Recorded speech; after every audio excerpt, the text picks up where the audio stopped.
Père et du Fils et du Saint-Esprit. Amen. Esprit Saint, éclairez-nous. Esprit Saint, éclairez-nous. Esprit Saint, éclairez-nous.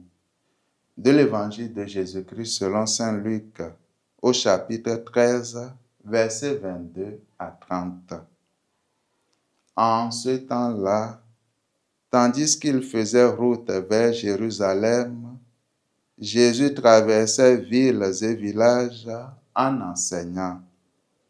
Quelqu'un lui demanda, « Seigneur, n'y a-t-il que peu de gens qui soient sauvés? » Jésus leur dit, « Efforcez-vous d'entrer par la porte étroite, car je vous le déclare, beaucoup chercheront à entrer et n'y parviendront pas.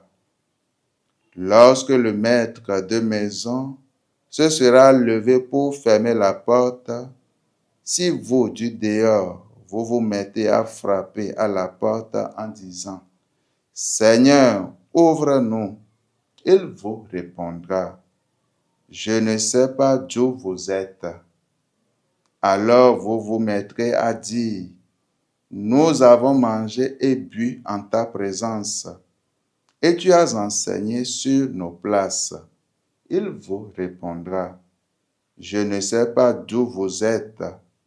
Éloignez-vous de moi, vous tous qui commettez l'injustice. » Là, il y aura des pleurs et des grincements de dents, quand vous verrez Abraham, Isaac et Jacob et tous les prophètes dans le royaume de Dieu, et que vous-même vous serez jetés dehors.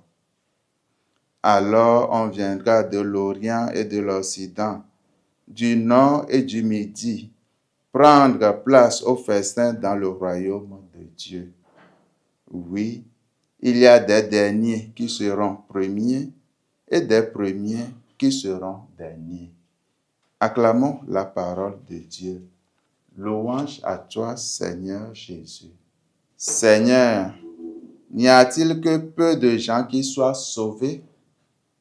Voilà bien une question que nous formulons aussi parfois en se demandant qui sera sauvé. En effet, Jésus, en laissant la question posée dans l'Évangile sans réponse, nous donne de comprendre qu'elle n'en a pas.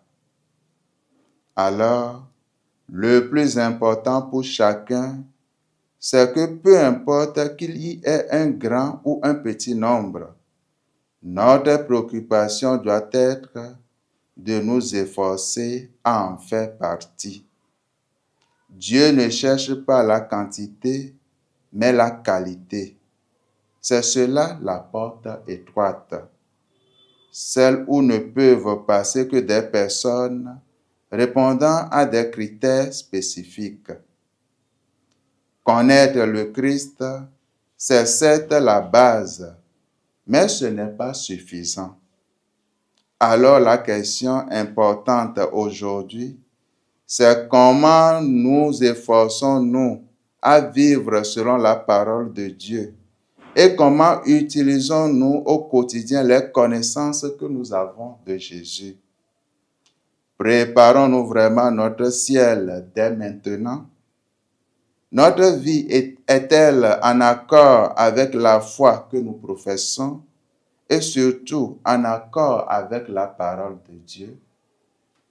Que Dieu nous bénisse et qu'il nous garde tout au long de ce jour, au nom du Père et du Fils et du Saint-Esprit. Amen.